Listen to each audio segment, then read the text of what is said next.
एक समय की बात है। एक कस्बे में एक बूढ़ी अम्मा एक झोपड़ी में रहती थी। वो अपना पेट पालने के लिए चूल्हे पर लोगों के लिए मक्के की रोटी और साग बनाकर बेचती थी। एक दिन एक मुसाफिर उधर से गुजर रहा होता है। उड़ी बाबा, बाप रे बाप, बड़ा गर्मी है आज तो। एक तो प्यास के मारे गला सूखा जा रहा है, ऊपर से भूख ने भी आत्मा निकाली हुई है। उड़ी बाबा, यहाँ तो कोई होटल भी नहीं दिख रहा। वो यहाँ वहाँ अपनी नजरें घुमाता है। उड़ी बाबा, अरे वो झोपड़ी के बाहर कुछ लिखा तो है। क्या है? गरम गरम मक्के दी रोटी ते साग खाओ, जितने बने उतने पैसे दे जाओ। सही है दादा, और क्या चाहिए? चलो आज यही ट्राई करते हैं। मुसाफिर उस अम्मा के पास जाता है और कहता है, अरे अम्मा, जरा पानी मिलेगा क्या? हाँ, प्यास लगी है बहुत। हाँ हाँ हाँ बेटा, क्यों नहीं। भला इतनी गर्मी में भी पानी को कौन मना करेगा, अभी लाती हूँ। अम्मा धीमे धीमे अंदर जाती हैं और मटके से लोटे में पानी भर लाती हैं। मुसाफिर पानी पी लेता है। अम्मा, अब खाना खिला दो जल्दी से। हाँ, अभी लाई बेटा, कहकर अम्मा गरम गरम मक्के की रोटी चूल्हे पर सेकने लगती हैं और प्लेट लगाकर उसे दे देती हैं। बूढ़ी बाबा, अम्मा, बड़े दिनों के बाद आज हमको घर का जैसा स्वाद मिला है। अम्मा, अगर आप बुरा न मानो तो हम कुछ देर यहाँ खटिया पर सो जाऊं। सो जाओ जितनी देर मन करे। मुसाफिर गहरी नींद में सो जाता है। तब वो अम्मा अपने असली रूप में आती है, यानी चुड़ैल के रूप में। एक और मुर्गी मेरे जाल में फंस गई।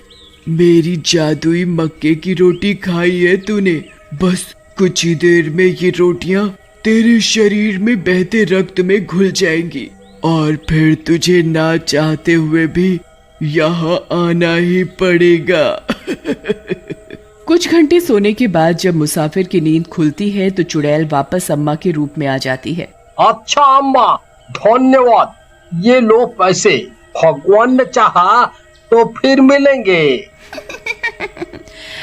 भगवान क्या करेगा इसमें, तेरे को तो आना ही पड़ेगा। ठीक है बेटा, जुग जुग जियो। ऐसे ही ना जाने कितने लोगों को वो चुड़ैल अम्मा के रूप में अपनी जादुई रोटियां खिलाया करती थी। एक दिन उस बूढ़ी चुड़ैल की बेटी आती है उससे मिलने। अरे बेटी, तू कैसे आ गई आज? सब खैरियत तो है? बड़े दिनों बाद आई तू। हाँ माँ, अब क्या बताऊं, जिस शहर में मैं रह रही थी वहाँ के लोग बहुत चौकन्ने हो गए हैं।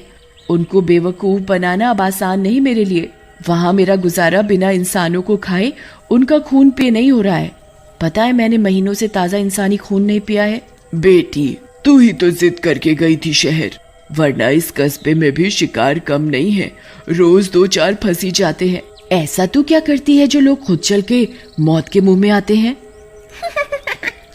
बस देखती रह तू, तेरे सामने किसी को बलि का बकरा बनाती हूँ। तभी वहाँ उसी कस्बे में रहने वाला एक व्यक्ति राका आता है। उसे आता देखते ही वो दोनों इंसानी रूप ले लेती हैं।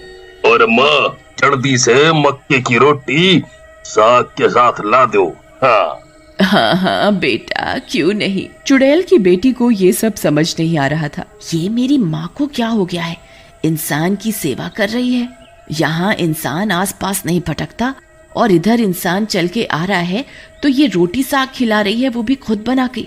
सठिया गई है ये मेरी बूढ़ी माँ। फिर अम्मा राका को खाना खिलाती है। बातचीत करके राका चला जाता है और वो चुड़ैल और उसकी बेटी चुड़ैली रूप में आ जाते हैं।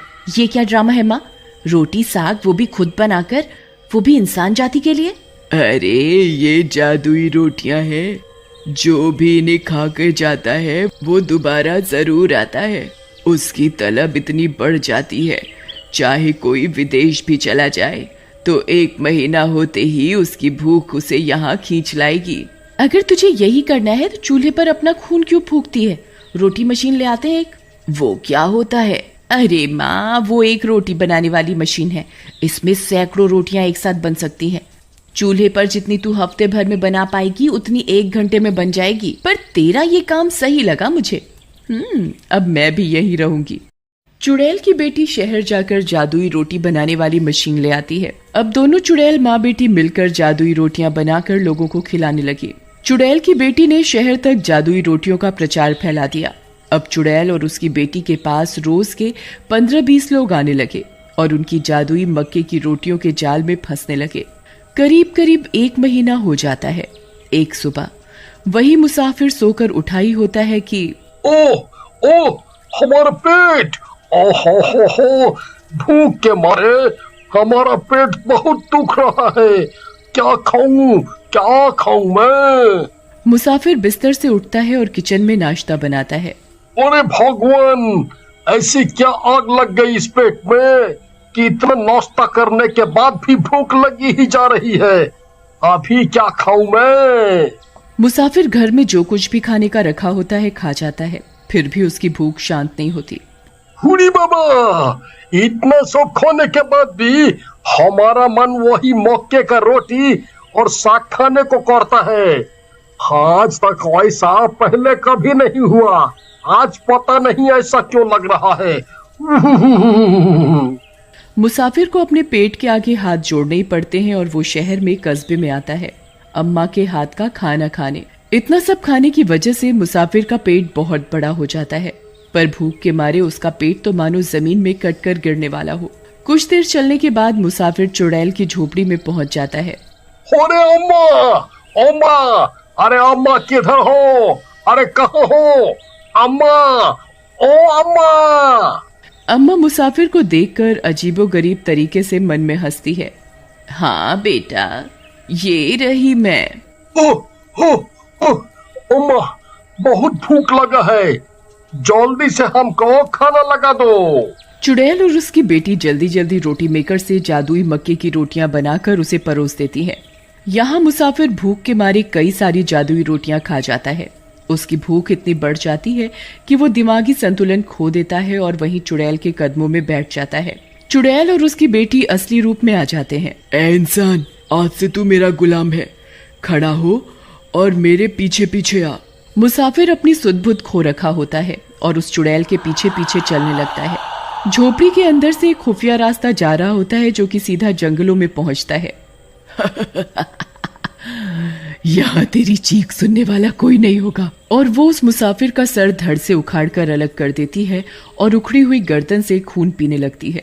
लोग गायब हो रहे हैं, ये पूरे कस्बे और आसपास के शहरों में बात जाने लगी।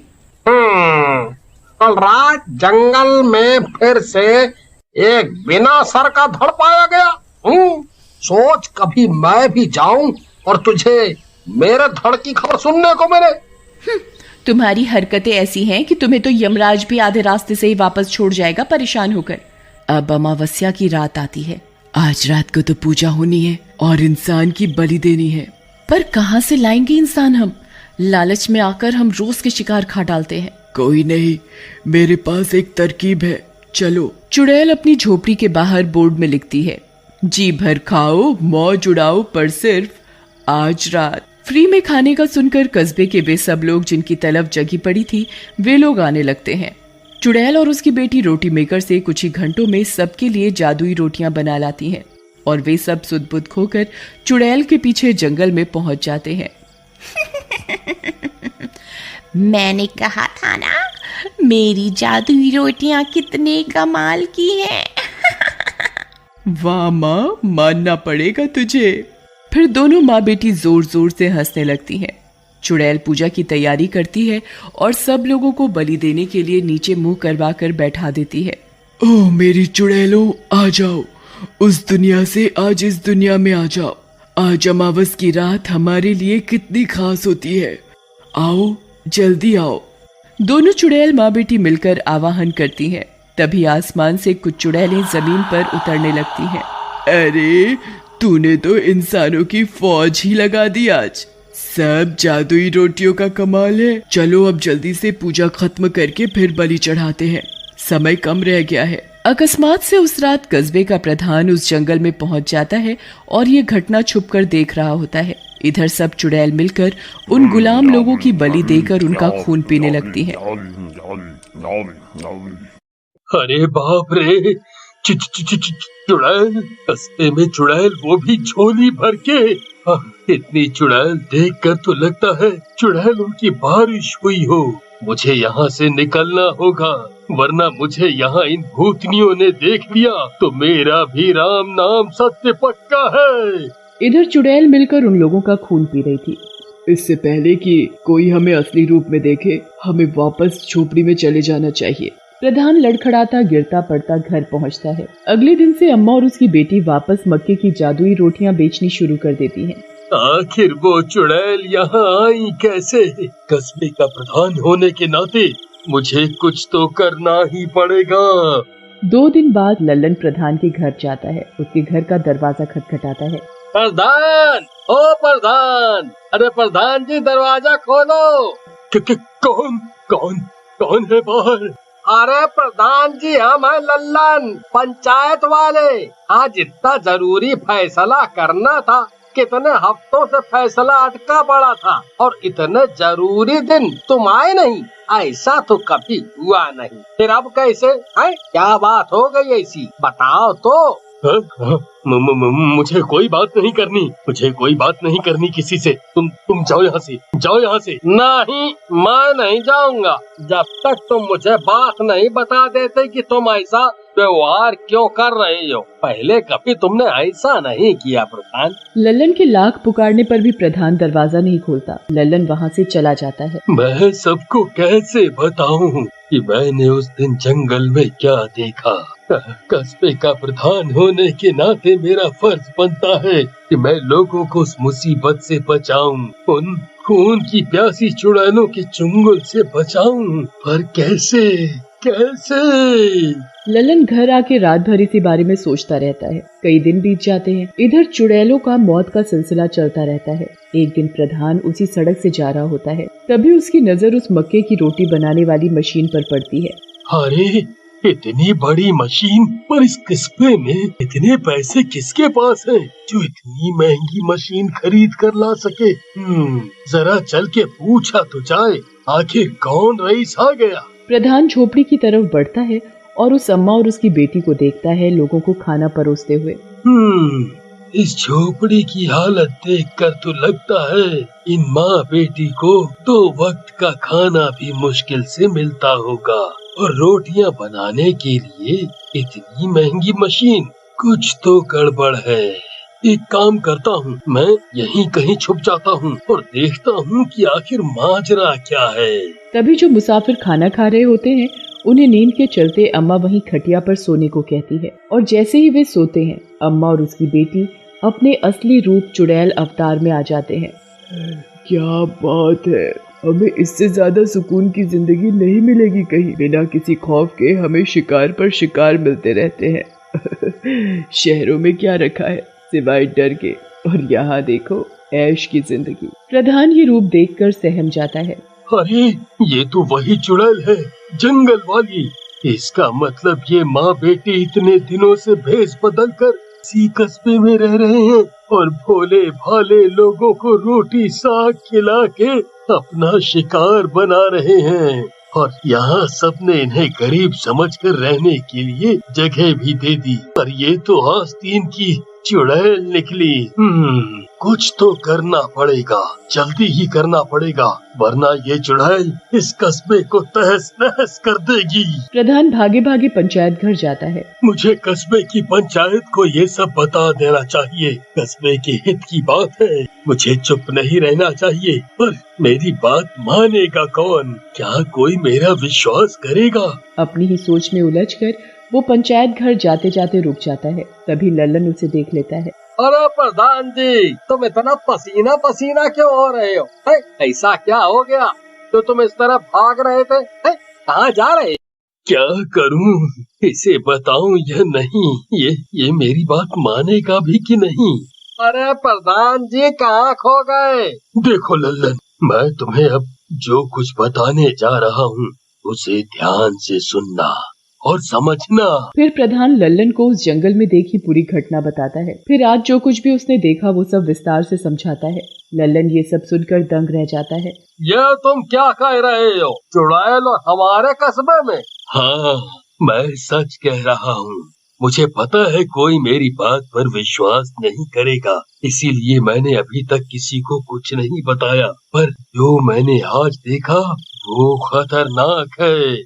भोले भाले लोग उस चुड़ैल की जादुई रोटियों के जाल में फंसकर मर रहे हैं और पंचायत का हिस्सा होने के नाते हमारा फर्ज बनता है कि हम कुछ करें और इस मुसीबत से सबको बाहर निकालें। बात तो तुम्हारी सही है, तो क्या करें? सारे पंचों को बताएंगे बात है? नहीं लल्लन, अगर ये बात जरा भी फैली तो लोगों के मन में डर बैठ जाएगा और मैं नहीं चाहता कि ये दहशत लोगों के मन में जाए। हमें ही कोई रास्ता, कोई तोड़ निकालना होगा।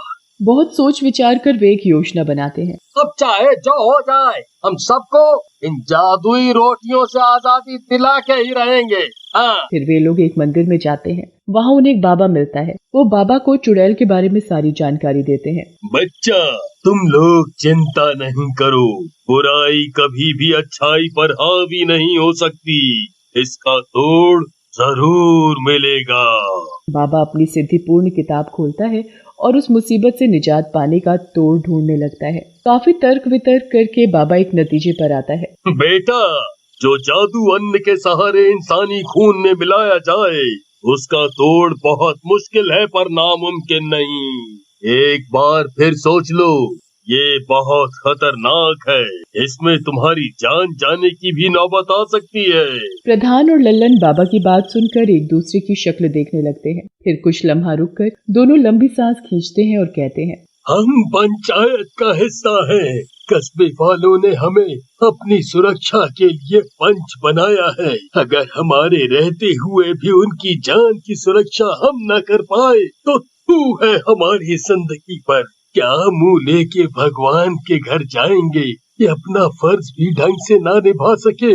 ऐसी जिंदगी से तो मौत ही भली। ये सुनकर बाबा मुस्कुराता है और उन्हें तोड़ बताता है। हम बिल्कुल तैयार हैं, जो होगा देखा जाएगा। प्रधान जी चलिए, अब हम और देर नहीं कर सकते। हाँ भाई, बिल्कुल सही। अगली रात लल्लन और प्रधान उस झोपड़ी में जाते हैं जब चुड़ैल सो रही होती है और चुपके से उस झोपड़ी के बीचों बीच एक खंबा गाड़ देते हैं। फिर जिस आटे से वो रोटियां बनाती है उस आटे में बाबा की दी हुई पुड़िया मिला देते हैं और उल्टे पांव घर वापस आ जाते हैं। बस अब सुबह होने की देरी है। भगवान करे जैसा हमने सोचा है वैसा ही हो। जरूर होगा। सही नियत के साथ कोई भी काम करो तो सफलता मिलनी तय है। अगली सुबह, अरे बिटिया रानी जल्दी उठो, इससे पहले कि ग्राहक आने शुरू हो। जल्दी से साग रोटी बनाने की तैयारी करो। ये बुढ़िया भी ना सुबह सुबह उठा देती है। कभी कभी तो मन करता है सबसे पहले इसे ही मार कर खाऊं। चुड़ैल की बेटी आटा लगाने जा रही होती है कि वो उसी खंबे से टकरा जाती है। ओफो, ये इस बुढ़िया का कौन सा नया ड्रामा है? भला बीचों बीच खंबा पता नहीं क्यों गाड़ा है। दिन ही खराब है आज का। समय होते ही लल्लन वहाँ ग्राहक बनकर आता है। अरे अम्मा, जरा खाना तो खिला दो, दोनों की भूख लगी है। जा जा, शिकार आ गया, खाना लेके जा। जैसे चुड़ैल और उसकी बेटी थाली लेकर आते हैं। आज मेरा जन्मदिन है और आज मैं आप दोनों को भी अपने हाथ से खिलाऊंगा। वैसे भी मेरा दुनिया में है ही कौन। अब अम्मा, तुम ही यहाँ हम जैसे लोगों का पेट भरती हो तो तुम ही परिवार हो। अगर मैंने रोटी नहीं खाई तो उसे शक हो जाएगा।